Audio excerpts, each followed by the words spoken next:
Part 1, Alec Guinness, When Legend Became a Burden. The 1970s marked a turning point in global cinema. British film culture was losing its authority while American science fiction was rising as mass entertainment. Spectacle began to outweigh substance. Simple myths replaced complex human drama. The industry rewarded visibility rather than craft, and seriousness was slowly pushed aside by commercial appeal. Alec Guinness entered this decade as a man shaped by a different world. He belonged to the theater. Shakespeare and Dickens were not references but foundations.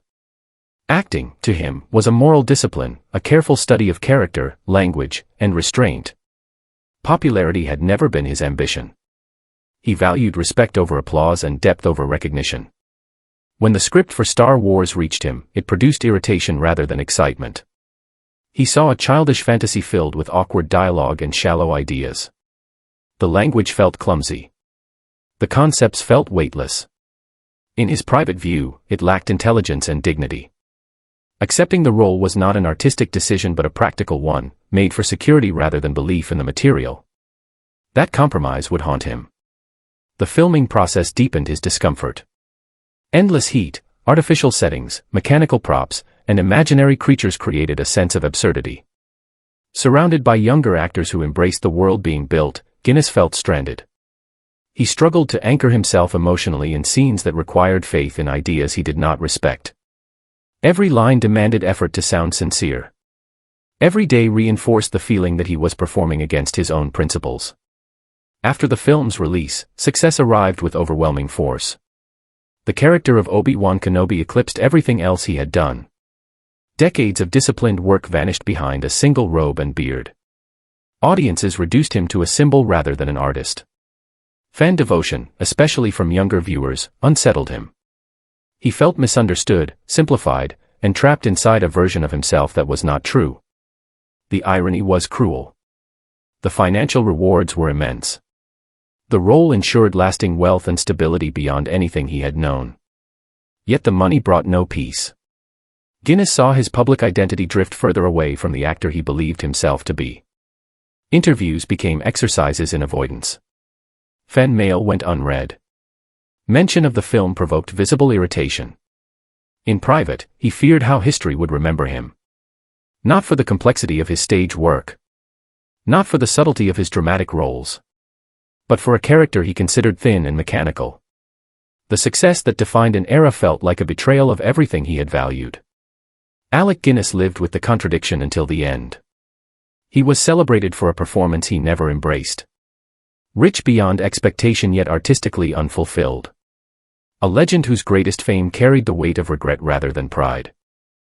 Do you think artistic integrity should ever be sacrificed for lasting security? In the next part, another British icon reveals how global fame slowly erased the men behind the image.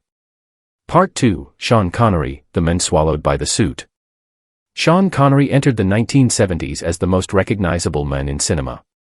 His face, his voice, his posture had become symbols of confidence and power across the world. To audiences, he was the definition of masculine cool. To the industry, he was a guaranteed machine for profit. Yet behind the tailored suits and controlled charm stood a man who felt increasingly erased by his own success. James Bond was no longer a role. It had become a shadow that followed Connery everywhere. The character consumed his public identity and replaced his private self. Interviews, headlines, and fan expectations refused to see beyond the spy. Connery began to feel that Bond was not something he played, but something that played him. A fictional creation that dictated how he was seen, spoken to, and valued. The resentment deepened through his relationship with the producers. Connery watched the franchise generate enormous wealth while he felt treated as a replaceable component. Contracts were rigid. Creative input was ignored. His compensation, in his eyes, never reflected the scale of what the films earned. This imbalance planted a lasting bitterness. He believed the system had used his image, his labor, and his body, while offering little respect in return. When he returned for Diamonds Are Forever, it was not driven by affection or nostalgia. It was a calculated move. A transaction designed to reclaim leverage and assert control. The role was accepted on his terms, with demands that reflected anger rather than loyalty. Connery did not arrive to celebrate the character. he arrived to settle accounts. What he despised most was not the action or the scripts, but the machinery surrounding them. Press tours felt humiliating. Repeated questions, forced smiles, constant exposure drained him. He valued privacy and solitude, yet Bond demanded permanent accessibility. Streets became obstacles. Meals became interruptions. Connery felt trapped inside a glass box, visible from all sides and unable to retreat. In response, his career choices shifted sharply. He selected roles that stripped away glamour and elegance. Characters became rough, strange, or deliberately uncomfortable. These performances were not accidents. They were rejections. Each unpolished role was an attempt to break the spell of the tuxedo and prove that he was more than a fantasy figure. Despite financial victories, something vital was missing. Connery had won higher pay and greater authority, yet the triumph felt hollow. The joy of performance had been replaced by endurance. Fame brought power, but also exhaustion. He had everything an actor was told to desire, and none of it provided satisfaction. Sean Connery in the 1970s was a man walking away from the image that made him immortal. He was applauded everywhere and understood nowhere. A winner in public, a skeptic in private. The suit still fit, but the men inside it felt empty. Was James Bond a masterpiece or a beautifully designed trap? In the next part, another icon reveals how playing a monster slowly became a personal nightmare. Part 3, Christopher Lee, the aristocrat trapped in a coffin. Christopher Lee entered the 1970s as a man profoundly out of place in his own reputation. He was not shaped by pulp fiction or sensational cinema, but by books, languages, and history. He spoke multiple tongues with ease, quoted classical literature effortlessly, and carried himself like a scholar rather than a screen villain. Acting, to Lee, was supposed to be an extension of intellect, not a repetitive spectacle built on gimmicks. The character that defined him publicly had once held meaning. Dracula began as a literary figure rooted in symbolism, seduction, and existential dread. Over time, that figure was stripped of complexity. By the early 70s, the vampire had been reduced to a commercial mascot, recycled endlessly with thinner scripts and louder shocks. What was once gothic tragedy became routine entertainment. Lee felt that the character had been hollowed out and paraded for profit. His anger toward the scripts was barely concealed. Dialogue grew so poor that he refused to speak it. On screen, the Count hissed, stared, and moved in silence. This was not restraint or mystery. It was rejection. A form of quiet protest from an actor who believed that words mattered. Each production felt less like storytelling and more like obligation. Lee saw his craft shrinking with every sequel. The pressure to return never came wrapped in artistic arguments. It arrived as moral weight. Producers reminded him that the films were already sold overseas on his name alone. If he refused, entire crews would be dismissed. Carpenters, technicians, makeup artists would lose work. Lee carried that burden heavily. Loyalty to working people forced him back into a role he had grown to despise. Honor kept him trapped where ambition could not. Watching others escape only sharpened the pain. Colleagues moved between genres, tones, and characters. They were allowed to evolve. Lee remained frozen in the same coffin, offered variations of the same monster. Casting directors no longer saw versatility. They saw a silhouette and a cape. The fear was not ridicule, but permanence. He worried that time was running out, that the industry had already decided who he was allowed to be. That fear shaped his choices. He accepted roles not out of enthusiasm, but strategy. Every deviation was an attempt to crack the image. Yet the shadow of the vampire followed him relentlessly. The label stuck, louder than any performance. The frustration grew into a need for distance, not just from the role, but from the environment that sustained it. Leaving Britain was not an escape from work. It was an escape from identity. Lee wanted space where his past did not dictate his future. Where his voice could belong to new characters, not echoes of old ones. The move was an act of survival for an artist suffocating inside his own legend. Christopher Lee was admired by millions for a figure he no longer respected. He gave audiences what they wanted while silently mourning what he could have been. A noble presence locked inside a commercial myth, waiting for the lid to finally open. Was Christopher Lee a horror icon by choice, or by quiet surrender? In the next part, a beloved comedian reveals how laughter slowly turned into a personal torment. Part 4, Kenneth Williams, the court jester in a cage. Kenneth Williams appeared to the public as a man in constant motion. His voice was sharp, theatrical, unmistakable. His expressions were exaggerated, his timing precise, his presence overwhelming. Audiences saw confidence, mischief, and delight. They believed he lived inside laughter. What they could not see was the heavy silence that followed him off stage and off set. In private, Williams was the opposite of his screen persona. His diaries reveal a man consumed by dissatisfaction and contempt for the work that sustained him. Page after page exposed his hatred for the carry-on films. He described them as crude, empty, and embarrassing. The laughter they generated felt cheap to him, unearned and vulgar. Writing was his refuge, the only place where he allowed himself honesty. Williams was deeply intellectual. He loved poetry, history, and classical music. He admired discipline and precision. The humor that made him famous relied on repetition and innuendo, things he believed insulted both performer and audience. This contradiction ate away at him. The sharper his mind felt, the more painful the material became. Each joke landed like a reminder that his abilities were being squandered. Money never softened the resentment. Despite being one of the central attractions, he was paid very little. No long-term security. No share in success. Just modest fees that barely changed over time. The fear of poverty ruled his decisions. Turning down work felt dangerous. He believed rejection would lead to disappearance. That fear chained him to roles he despised. The working environment offered no comfort. Sets felt rushed and careless.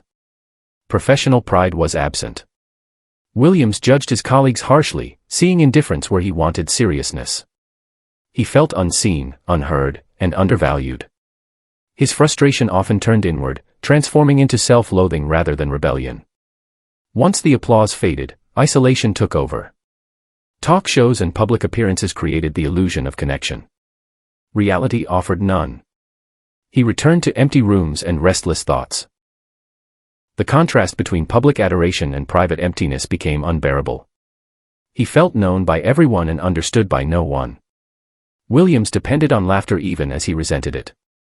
Applause validated his existence. Without it, he felt invisible. Yet the same applause reminded him of how low he believed his work had sunk. This dependency poisoned his relationship with his own success. He mocked the audience while craving their approval. Kenneth Williams lived as a paradox. A man who delivered joy while feeling trapped by it. A performer celebrated for roles he despised. A jester who wore the costume because it paid the bills, not because it fed the soul. His brilliance survived behind the mask, but the cage never opened. Was Kenneth Williams trapped by the audience or by his own fear of obscurity? In the next part, a comic genius reveals how success erased his sense of self. Part 5, Peter Sellers, the man without a self. Peter Sellers entered the early 1970s in a fragile state. His reputation as a comic genius remained intact, but his career momentum was fading. Audiences still remembered brilliance, while studios questioned reliability. Behind the scenes, Sellers was restless, insecure, and painfully aware that the industry was losing patience with his volatility. He feared becoming irrelevant more than anything else. Inspector Clouseau emerged again as both salvation and punishment. The character rescued his career, restoring box office power almost overnight. At the same time, it tightened a trap around him. Clouseau was no longer a role he performed. It became a requirement, a brand that overshadowed every other possibility. Sellers did not see the inspector as clever or subtle. He saw him as crude slapstick, a distortion of the sophisticated actor he wanted to be. The tension spilled directly into his relationship with the director. Their collaboration resembled a prolonged psychological war. Communication broke down completely. Messages were passed through assistants. Silence replaced trust. Each man viewed the other as an enemy. Sellers believed the director exploited his talent while mocking his intelligence. The director believed Sellers was unstable and impossible to control. The set became a battlefield disguised as comedy. Sellers' emotional state deteriorated rapidly. He threatened to abandon productions, delayed scenes, and used unpredictability as leverage. These were not power moves but symptoms of fear. He felt himself dissolving into the characters he played. Away from the camera, he struggled to define who Peter Sellers actually was. He once admitted that he had no personality of his own, only a collection of roles stitched together. Clouseau was the most invasive of them all. Financial success offered no relief. The films generated enormous wealth, yet the money only amplified his self-disgust. Luxury purchases became distractions rather than rewards. He knew he was profiting from work he despised. Every paycheck felt like proof of compromise. The laughter of audiences confirmed his worst belief that he was valued only as a fool. Physically and mentally, Sellers unraveled. Health problems increased. Paranoia grew. He sabotaged interviews, criticized his own films publicly, and alienated those trying to market them. He resented the fact that he needed the very role he hated in order to survive. Dependency replaced pride. At the end of the decade, being there appeared like a quiet redemption. The role demanded restraint rather than chaos. Silence rather than noise. Sellers poured himself into it with sincerity he had long abandoned. For a brief moment, critics and audiences saw what he had always wanted them to see.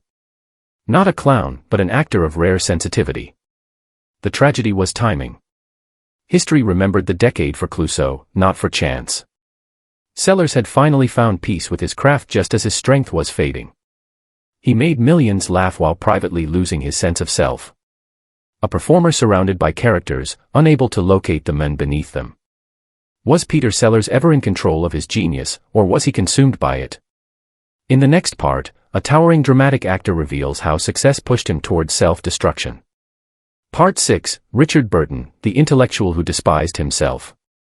Richard Burton entered the 1970s carrying two inheritances that never learned to coexist. One came from books, language, and scholarship. The other came from coal dust, physical labor, and a moral code forged underground. He was a reader of poetry and history, a man with a ferocious memory and a voice trained to command a stage. At the same time, he was the son of a miner who believed that real work demanded sweat, not applause. That tension defined how Burton saw himself. Acting did not feel noble to him. It felt indulgent. He often described the profession as ridiculous and faintly shameful, a strange way for an adult man to earn a living. While audiences saw grandeur and authority, Burton saw costumes and pretense. The deeper his success grew, the sharper his self-contempt became. Fame did not resolve the conflict. It magnified it. As the decade progressed, his film choices reflected surrender rather than ambition. He accepted roles openly for money, with little regard for quality or meaning. These projects were not mistakes. They were transactions. Each one paid for a lifestyle he had become dependent on, even as he mocked it. The work bored him. The scripts embarrassed him. Yet he kept signing, knowing exactly what he was doing and hating himself for it. Alcohol became a constant companion. Not as celebration, but as anesthesia. Drinking dulled the awareness that he was trading time for comfort and integrity for luxury. On set, the bottle softened the reality of repetition and decline. Off set, it blurred the line between performance and escape. The habit was less about excess and more about survival in a life that no longer felt aligned with his values. The contrast between Burton on stage and Burton on screen was painful to witness. In the theater, he was disciplined, alive, precise.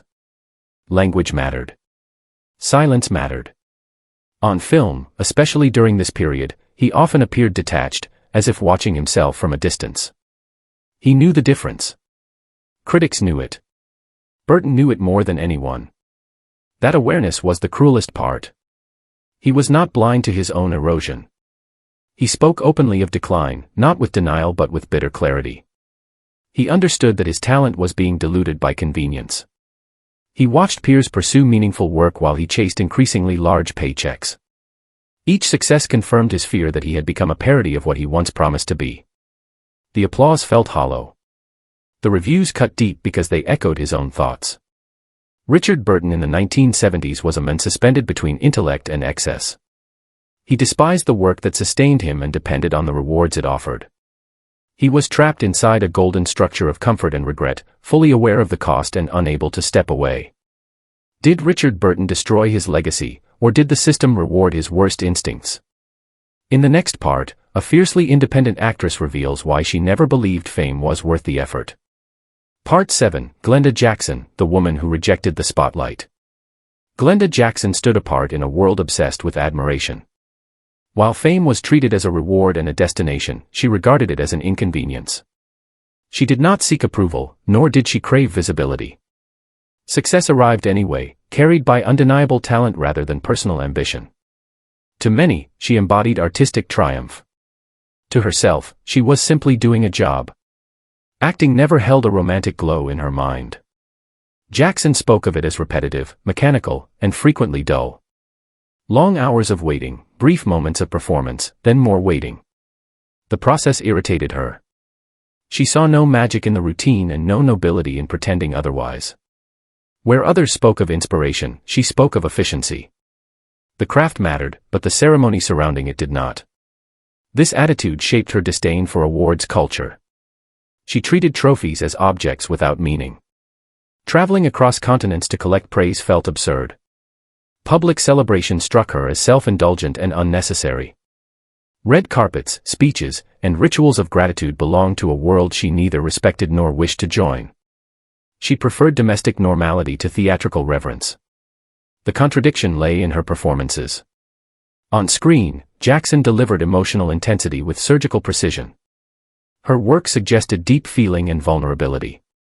Off-screen, she was sharply rational, controlled, and skeptical. She resisted any suggestion that emotion defined her. This divide confused critics who expected personal warmth to mirror artistic expression. Jackson refused the assumption. She believed discipline produced depth, not sentiment. Hollywood attempted to reshape her image.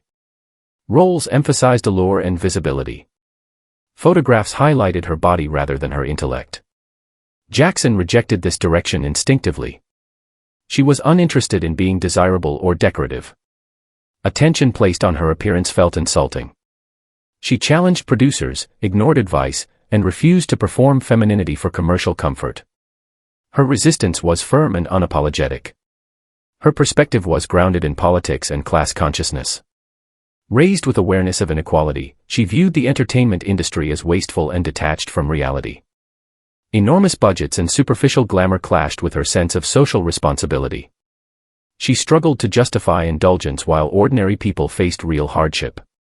This awareness made it difficult for her to take her own stardom seriously. As the decade progressed, her patience thinned. She sensed repetition approaching. Roles began to echo one another. The profession no longer offered growth.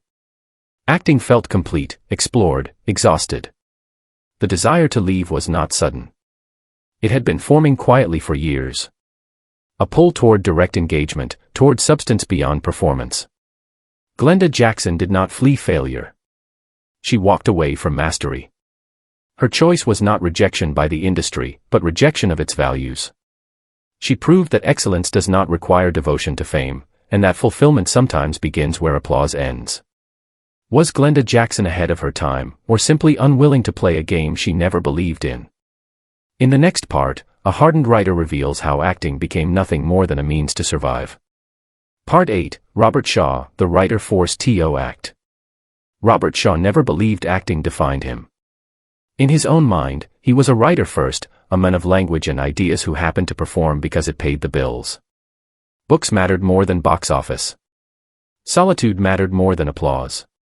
He approached film work with a practical coldness, treating it as labor rather than calling. The camera was a tool, not a mirror of identity. Performance, for Shaw, was a means of survival. It funded the time he needed to write, to think, to pursue work that felt honest. He spoke of acting as easy money, a transaction that required endurance rather than devotion. The resentment came from dependence. Writing alone could not support the life he carried. Acting filled the gap, and that reliance poisoned his relationship with the craft. The production of Jaws became the clearest expression of his misery. Open water, endless delays, mechanical failures, and long hours of waiting created an atmosphere of frustration. Shaw found the monotony unbearable.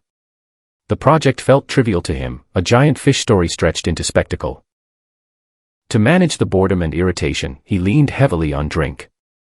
What began as relief hardened into routine. He delivered brilliance when the camera rolled, then felt hollow when it stopped. Conflict on set revealed deeper divides. Shaw clashed fiercely with a co-star whose approach to acting represented everything he disliked. Introspection, self-importance, and constant discussion of motivation felt indulgent to him. Shaw believed the job was to show up prepared and perform without fuss. The feud was not personal alone. It was philosophical. One man treated acting as sacred ritual. The other treated it as work to be finished so life could resume. Pressure followed him everywhere. A large family depended on his income. Tax obligations demanded steady earnings. Living arrangements and habits required constant funding. These realities erased the option of refusal. Each successful film increased expectations and narrowed his freedom. The more valuable he became to studios, the less space he felt to step away. Success tightened the trap. The irony deepened as acclaim grew. His performances were praised. His presence commanded screens. Yet each achievement reinforced his sense of entrapment. He was celebrated for work he did not respect while his writing struggled for attention. He joked that drinking made the people around him more interesting, a remark sharpened by exhaustion rather than humor. Beneath it lay boredom and disappointment with an industry he never wanted to join. The strain accumulated quietly. Body and mind carried the weight of contradiction. Deadlines, travel, excess, and dissatisfaction blurred into a single grind. There was no dramatic collapse on screen, only a steady erosion behind it. His death came early, leaving questions that had no resolution. Robert Shaw left behind unforgettable characters, yet remained dissatisfied with the path that created them. He was admired as an actor while longing to be known as a writer. A man praised for a life he never fully accepted, worn down by years of compromise he understood too well. Do you see Shaw as a reluctant craftsman or a victim of his own expectations? In the next part, a beloved television star reveals how fame turned comfort into confinement. Part 9, Harry H. Corbett, the tragic actor inside a sitcom. Before television defined him, Harry H. Corbett was spoken of in serious terms. Critics saw raw power, emotional danger, and a physical intensity that suggested a future shaped by theater and demanding drama. He was compared to the great method actors of his generation, a performer expected to challenge audiences rather than comfort them. The promise was real, and the ambition was shared. That future narrowed the moment Steptoe entered his life. What began as a sharp and socially grounded character slowly transformed into a permanent label. The sitcom succeeded beyond expectation, and with that success came confinement. Corbett did not see Steptoe as a triumph. He saw it as a sentence. The role consumed his public image and refused to let go. The cruelty revealed itself when he attempted serious work. On stage, delivering dramatic lines with discipline and restraint, he was met not with silence but with laughter. Audiences waited for the familiar voice and gestures. They mocked what they did not recognize. The laughter was not applause. It was dismissal. For an actor trained to value respect, this reaction cut deeply. To survive, he returned to the role that trapped him. Each appearance reinforced the association. Casting directors stopped imagining alternatives. Producers saw only one thing. The more he worked, the smaller his professional world became. Escape required absence, yet absence threatened irrelevance. The cycle fed on itself, tightening with every year. Behind the scenes, the weight showed. Corbett carried a persistent sadness that colleagues noticed but could not address. Long hours, constant repetition, and public misunderstanding drained him. His health declined steadily. Smoking, exhaustion, and quiet frustration became part of his routine. There was no dramatic breakdown, only a slow erosion of confidence and energy. Financially, the work succeeded.